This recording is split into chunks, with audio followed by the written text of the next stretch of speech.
Magaba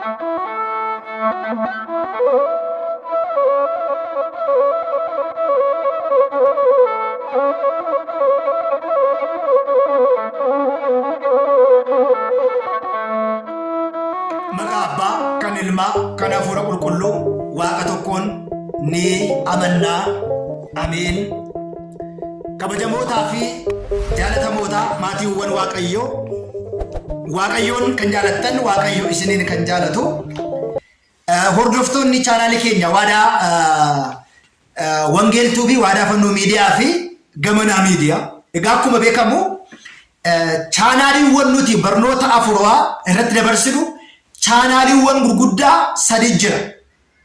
Isaanis tokkoffaan waadaa fannoo miidiyaa, doogimaa miidiyaa isuma gara. Inni sadaffaan immoo afaan Amaariffaan irratti dabarsinu immoo gamanaa miidiyaa jedha. Chaanaaliiwwan kun sadan afaan Oromiffaatiin chaanaalii lama irratti tajaajila afuuraa, afaan Amaariffaatiin immoo chaanaalii sadaffaa irratti gamanaa miidiyaatiin isinii kennina jecha. Guyyaa har'aa kana akka fedhaa fi jaalala Waaqayyootti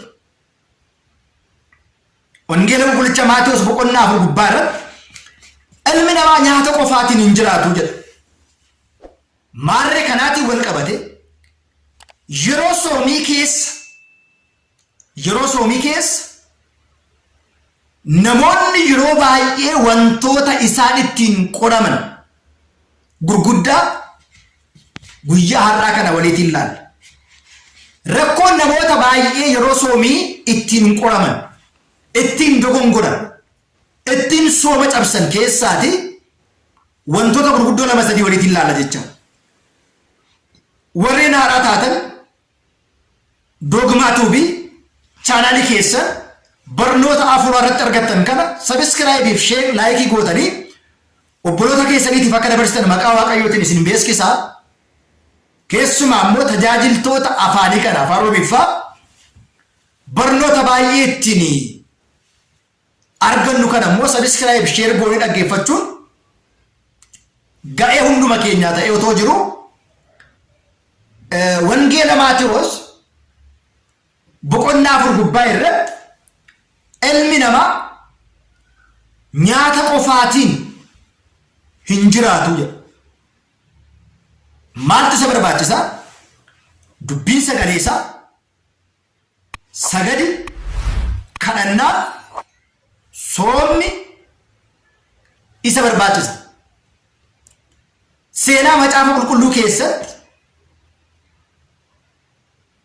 hangafummaa isaanii nyaataan kan jijjiiran, kabaja isaanii dhugaatiidhaan kan dhaban, Looxin yaadachuun, Esaawutin yaadachuun ni danda'ama. Macaafni qulqulluu nyaanni gara Waaqayyootti nun dhiyeessu jedha. Maaltu gara Waaqayyootti nun dhiyeessu? Nyaanni, dhugaatiin,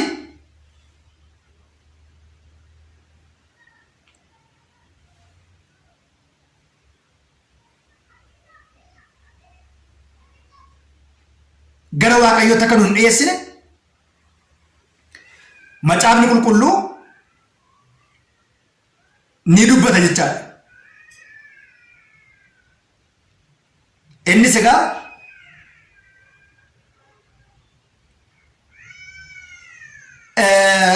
tokkoffaa Qorontos boqonnaa 8 gubbaa irratti haa ta'u malee jedha qulqullichi Phaawulos nyaanni gara Waaqayyootti nun dhiyeessu nyaachuu yoo baannes immoo nu hin miidhu, yoo nyaannes immoo homaa hin buufannu jechuudhaan tokkoffaa Qorontos 8 gubbaatti dubbata. Nyaanni gara maalitti nun dhiyeessu? Gara Waaqayyootti nun dhiyeessu. Gara Waaqayyootti kan nu dhiyeessu sooma, sagada, kadhannaadha, jilbeenfannaadha. Gara Waaqayyootti kan nu dhiyeessuuf jireenya bara baraa kan ittiin argannu. Kanaafidha seexanni waqtii sooma, waqtii sagada, waqtii kadhannaa eeggate wantoota inni ittiin nu dogongorsu gurguddoowwan ilaalla. Inni jalqaba nyaatadha. Nyaatadha.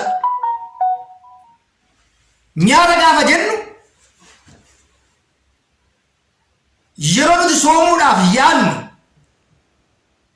fedha nyaata keessa keenya akka kaase kaleessa fedha soomii hin qabnullee yoo ta'u fedha nyaata hin qabnullee yoo ta'e ganama ciree keenya dhiisne laaqana keenya geenye laaqana keenya nyaachuudhaaf kadhannee saganneetu sooma sana hiikna. Waqtii soomii keessa qorumsi gurguddaan inni jalqaba inni guddaan namoonni baay'een hin beekne nyaata keessa keenya galee akka nuti beelofnu akka nuti dheebonnu sooma sana cabsine sa'aatii sana addaan kunne nyaadhu dhugi nu beelessee yookiin immoo rakkoo ta'e wayii sababa ta'e wayii keessa keenyatti uume dhibee ta'uu danda'a. Yeroo soomii keessa yeroo baay'ee namoonni baay'ee kan ittiin qoraman dhibee garaa garaati. Fakkeenyaatiif dhibee garaachaa nutti fidee yookiin dhibee laphee nutti fidee yookiin dhibee dugdaa nutti fidee sababa ta'e wayii uume mana yaalaa deemu. Mana yaalaa gaafa deemnu tokko marfee akka waraannu godha. Marfee akka fudhannu. Lammanni immoo qoricha akka fudhannu nu kenna. Nu goota nu taasisa. Qorichi kun immoo amma sa'a sagalitti torbaatti soomna yoo ta'e maal godhaa? Ganama qoricha kan liqimsee dooktarri nu kenna. Nuti hin shakkina waan ta'eef amantaa guutuu hin qabnu waan ta'eedhaaf mana yaalaa deemuu iddoo sabalaa deemuu dhiisne keessumaa shamarroonni biyya arabaa jirtan isinii milkaa'uu dhiisuu danda'a. Shamarroonni biyya arabaa jirtan isinii milkaa'uu dhiisuu danda'a. Bakka sabalaa deemtanii cuuphattanii sagadanii soomtanii akka kadhattan isinii ta'uu dhiisuu danda'a. Sana saata ta'u ga'u jalqaba yeroo soomaa kan ittiin qorannu keessaa inni jalqaba nyaataa fi dhugaatii. Karaa biraa immoo namoota waliin jiran ollaa keenya jiran biyya keenya jiran faana isaan nu bukkeedhaa hin nyaatu yoo ta'e isaan nu ababbalanii akka nuti soomnu akka nu hin soomne gochuu sooma akka cabsinu gochuu isaan faana akka nyaannu gochuudha. Yeroo soomaa wantoota namoonni ittiin dogongoran hedduu keessaa tokko nyaata dhugaatiidha. Kana faana wal qabatee hawwii akka nuti hawwinu akka nuti gojomaa namni nyaata nyaatu namni foon nyaatu namni qulaalii buuphaa nyaatu hin soomna yoo ta'e isa sana laallee akka nutis gojomaan bakka hin cuuphattaati nyaadhu kan jiran jiruudha. Yeroo baay'ee immoo namoonni baay'ee dogongoreetan foon nyaadhee yeroo soomii keessaa na cuuphaa kan jiran jiru. Akkamitti otoo ijji kee ilaaluu dogongortee foon nyaattati. Nyaachuudhaan dura hin shakkita yoo ta'e wanti kun dhadhaa qaba moo hin qabu? Foon qaba moo hin qabu? Waan soomii aannan of keessaa qaba moo hin qabu jettee otoo hin gaafati harka kee dhiqattee gaafa nyaattu ati maalidha? Kiristaana moo kiristaana miti? Hin soomta yoo ta'e ollummaadhaan mana namaa dhaqxeetta yoo ta'e harka kee gaafa dhiqattu sheemiinsi dhabee callistee nyaachuurraa soomiin kun nyaanni kun soomii qaba moo soomii hin qabu? Foon qaba moo foon hin qabu? Aannan qaba moo aannan hin qabu? Dadhaa qaba moo dadhaa hin qabu waxiin kun? Jettee gaafachuun dirqama keessa. Inni biraan immoo maallaa jedhu naa dhiyeessanii rooti. Manicha keessa nyaanni biraa hin jiru nyaadhee nama borcuupadha malee rakkoo maal qaba kan jiran. Nyaadhee nama borcuupadha bakka mammuruunfaa bishaan budduuqsa tokkicha nattaana qab malee kan jettan jirtu. kun tasuma hin barbaachisu yeroo soomii. Soomii irratti waa'ee amantaa koo irratti waa'ee kirrii koo irratti namni maallaan jedhaa tasumallee hin jiru. Namni abbaan fedhe waan fedhaa jechuu danda'a. Amantaa koo irratti koraa jettee zanaa jettee nan sooma. Nyaadhu.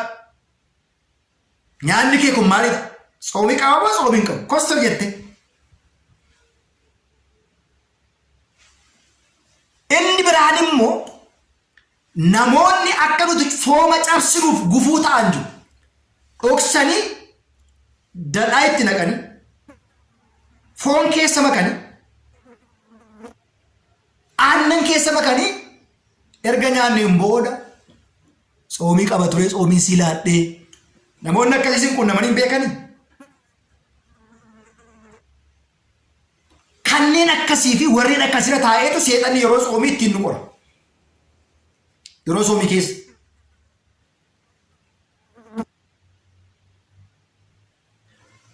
Wantoota yeroo soomii namoonni ittiin dogongoran yookiin immoo ittiin gufatan keessaa inni jalqabaa nyaata, dhugaatii fi namoota tokko tokkorra buleetu. Mee qulqullichi Phaawulos tokkoffaa Qorontos boqonnaa 6:13 irratti maal jedha seetanii? Jechi tokko dubbadheetan barnoota tokko har'aa kanumaan gabaabsa. Nyaanni garaadhaaf, garaan nyaataaf. Waaqayyoon isa kanas isa sanas hin balleessaa jedha.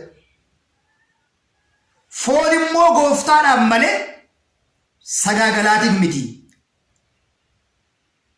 Gooftaanis immoo fooniifi jedheetu kaa'ee jira. Tokkoffaa Qorontos 6:13 irratti nyaanni garaadhaaf, garaan nyaataaf. Isa kana isa sanas waaqayyoon ni balleessa.